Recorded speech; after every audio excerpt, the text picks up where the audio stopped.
No Pneumo Responde de hoje, vamos falar um pouco sobre pneumonia, né? A tão conhecida pneumonia que agora, né, no nosso país, adentrando na maior parte dele, o inverno, né, aumenta a incidência, aumenta a ocorrência dessa doença infecto-contagiosa, tanto em adultos quanto em crianças.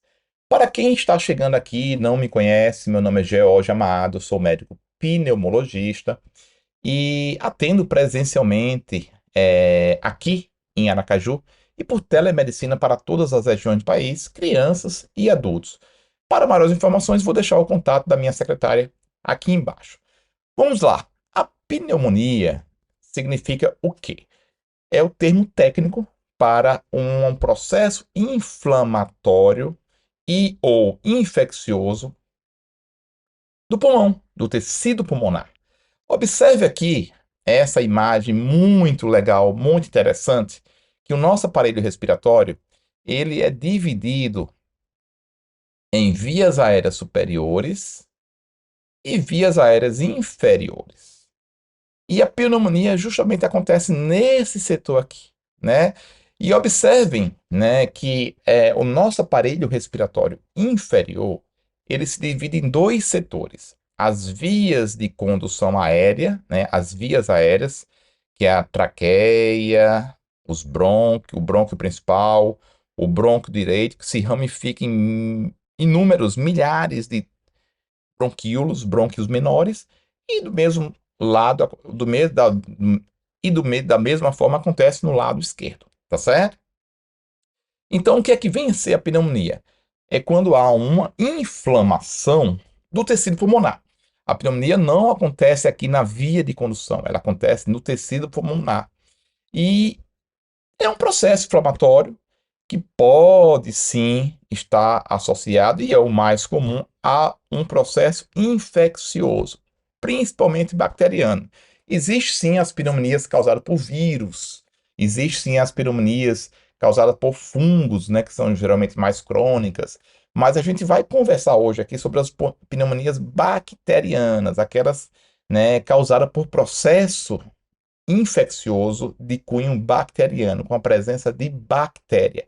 Então, aqui nessa ilustração, vocês observem o seguinte: pulmão direito está normal, e observa que essa área aqui é acometida pela inflamação e infecção, né? E aí você ampliando a imagem, observa que o normal no tecido pulmonar estar assim, aqui são os alvéolos limpinhos, e a pneumonia, essa região fica sobrecarregada de muita secreção, muito resquício celular, muita bactéria. É um processo inflamatório muito intenso e bem doloroso para o aparelho respiratório e para o nosso organismo, principalmente nos extremos de idade, né? E aí me pergunto, sim, doutor, mas e aí, como é que se faz para suspeitar de uma pneumonia? Eu vou listar aqui os principais sintomas de uma pneumonia, tanto em adultos quanto em crianças, né? Pneumonia, vamos falar primeiro dos adultos, né? Geralmente existe a febre, que é uma febre tendendo a ser um pouquinho mais moderada a alta, com calafrios. Lembrando que nos idosos pode existir sim a pneumonia sem febre, né? Não só nos idosos, nos adultos com imunodepressão, nos imunocomprometidos, nos pacientes diabéticos, principalmente os diabéticos descompensados, os portadores de doenças crônicas avançadas, enfim, em toda situação clínica que mexa com a imunidade do paciente. Esse perfil de paciente ele pode sim apresentar uma pneumonia sem febre, o que é mais grave, né? Mas a febre geralmente está presente e tende a ser um pouquinho mais alta, com calafrios. O paciente começa a ter uma tosse, né? Geralmente mais produtiva e que começa a expectorar um muco amarelo, esverdeado, e pode até ter rajas de sangue, a depender da intensidade do processo inflamatório. Ele começa a ter dor torácica, né? Tanto tossir, é uma dor mais de origem muscular, porque começa a forçar a musculatura intercostal, mas também tem aquelas pneumonias que mais periféricas que acometem a pleura, e pegam na pleura, que é aquela pelezinha que reveste o pulmão, e aí ele pode inflamar esse tecido, essa pelezinha que a gente chama de pleura. Acontecendo isso, a dor se transforma numa dor pleurítica. É uma dor mais pontiaguda, mais acentuada e que corta o movimento inspiratório do paciente. Ele começa a inspirar, dói. Ele não consegue aprofundar a inspiração. É o que a gente chama de dor tipo pleurítica. Falta de ar e aumento da frequência cardíaca. Então, o paciente, com o passar do processo infeccioso, ele vai piorando o padrão respiratório, pode vir desconforto respiratório, pode vir falta de ar e aumento da frequência cardíaca. Tem os sintomas sistêmicos, né? São o mal-estar geral, fadiga, prostração, falta de apetite, o paciente fica mais, né, mais debilitado, sem vontade de fazer as coisas. Isso chama muita atenção, principalmente nos idosos. Suor, né, mal-estar e dores musculares é um outro sinal. Confusão mental. Isso acontece principalmente nos pacientes idosos, nos adultos, nos idosos, né? Ou queda do estado funcional, especialmente em idosos. Abram parênteses aqui, né? Que a pneumonia no idoso é uma situação extremamente grave e muitas das vezes não vem com sintomas típicos.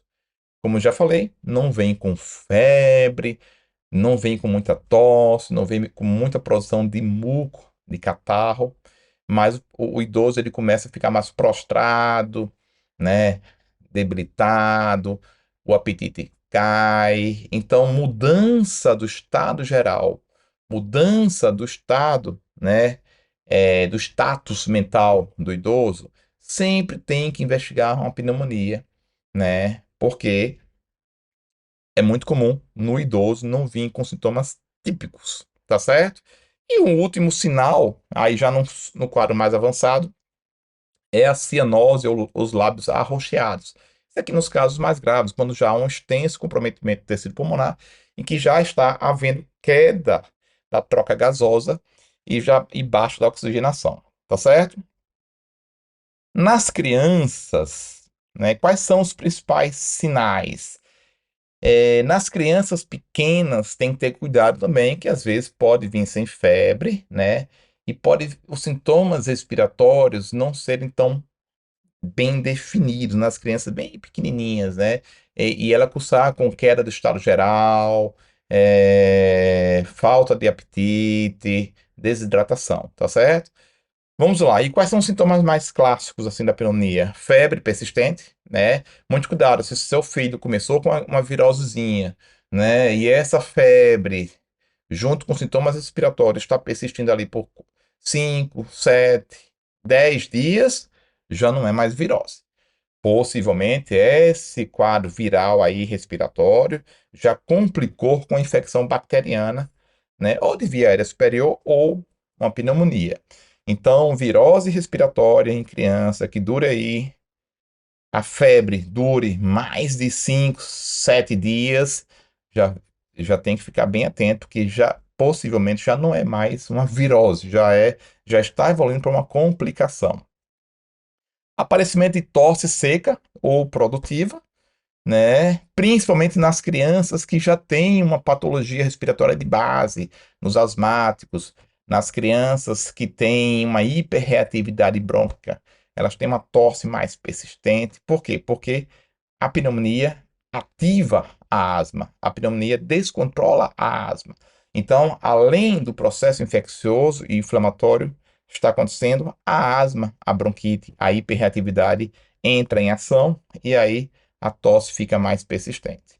Um outro sinal é a taquipneia. O que é taquipneia? Aumento da frequência cardíaca. Desculpa, aumento da frequência respiratória, né? Tem uma tabelinha aqui que eu trouxe para a gente relembrar qual é, anotem aí, faz um print, qual é a frequência respiratória por minuto das crianças. Tem essa tabelinha aqui, vocês observem que o normal é quanto mais nova a criança, maior a frequência respiratória. Conforme ela vai crescendo, aumentando a idade, a frequência respiratória tende a reduzir, tá certo? E na pneumonia, principalmente nas pneumonias moderadas a graves, há um aumento dessa frequência. A criança começa a respirar com mais intensidade, mais rápido e com mais desconforto, tá certo? Então, fica atento nessa questão da frequência cardíaca, tiragem subcostal e batimentos de asa do nariz, ou seja, a criança começa, além da tosse, do desconforto respiratório, começa a usar a musculatura acessória para respirar, né? E aí você começa a perceber que o tórax está entrando e essa regiãozinha aqui fica pulsando mais. E asas do nariz com os batimentos mais frequentes, mais evidentes. Então, esse sinal de desconforto respiratório chama muita atenção para uma pneumonia e que já está evoluindo para um processo mais intenso, mais grave. Gemência, irritabilidade ou letargia são sintomas, principalmente nas crianças menores, né? Lembrando que as criancinhas pequenininhas, os sintomas respiratórios podem não estar tão frequentes assim, mas ela cursa com gemência, irritabilidade, não se alimenta direito, desidratação, né? Então, isso tem que ter muito cuidado. Recusa alimentar ou vômitos. Cianose, que é quando a oxigenação começa a cair, né, nos quadros mais moderados a graves. E na ausculta a gente vê alterações de estertores, roncos ou sibilância da ausculta. Tá certo? Mas aqui é uma alteração ao exame físico. Você, né, que é pai da criança, mãe, não vai perceber isso porque você não vai estar auscultando, tá certo? Então, esses são, no geral, são sintomas. É comum, sim, a pneumonia começar com um quadro infeccioso viral, né? E aí ele se estender e complicar com a pneumonia. Então, aquela gripe aquela virose ou gripe que está persistindo por 7, 9, 10 dias, já tem que ficar em alerta, porque já não é mais gripe. Eu costumo dizer, eu não, um professor meu, né, lá na minha residência médica em pneumologia, lá em São Paulo, ele falava que o vírus condena e a bactéria executa, né? Então, é comum sim, é por isso que muita gente fala pneumonia vem de uma gripe mal curada. Os antigos, pneumonia vem de uma gripe mal curada, e de certa forma tem uma razão de ser, né? Porque é comum você adquirir uma infecção viral, não conduzir adequadamente aquela condução viral respiratória e aquela virose respiratória evoluir para uma pneumonia. Não é que o vírus virou bactéria, de forma nenhuma. Isso não acontece. Mas aquela virose é, conseguiu quebrar as barreiras de defesa do trato respiratório e aí as bactérias que nós convivemos no dia a dia, conseguem penetrar e desenvolver a pneumonia. Por isso que diz que a pneumonia é uma gripe mal curada e, de certa forma, tem uma certa lucidez, né, nesse enunciado.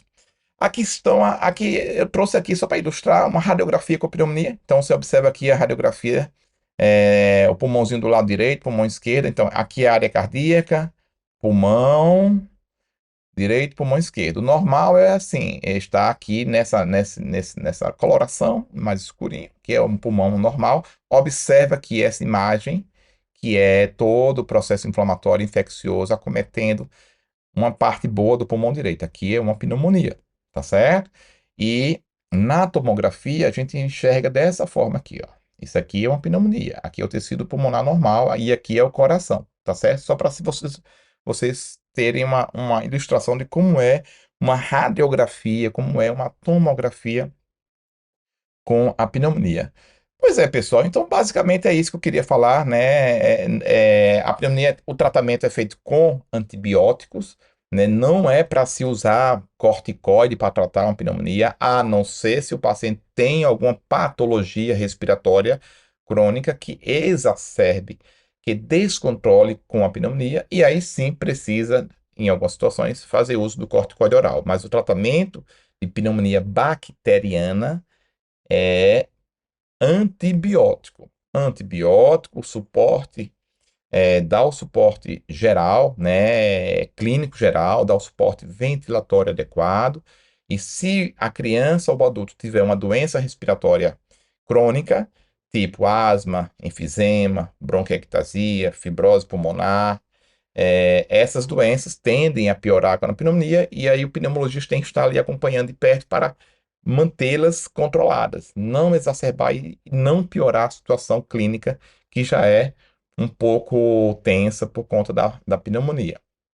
Então, muito cuidado com gripe, infecção por vírus, a famosa virose, que dura aí 7, 8, 9, 10 dias, né? Se já está evoluindo para, se já está persistindo por mais tempo, tem que ter muito cuidado, porque essa virose, às vezes, abre as portas para a entrada da bactéria, e aí ela complica com infecção bacteriana, principalmente a pneumonia.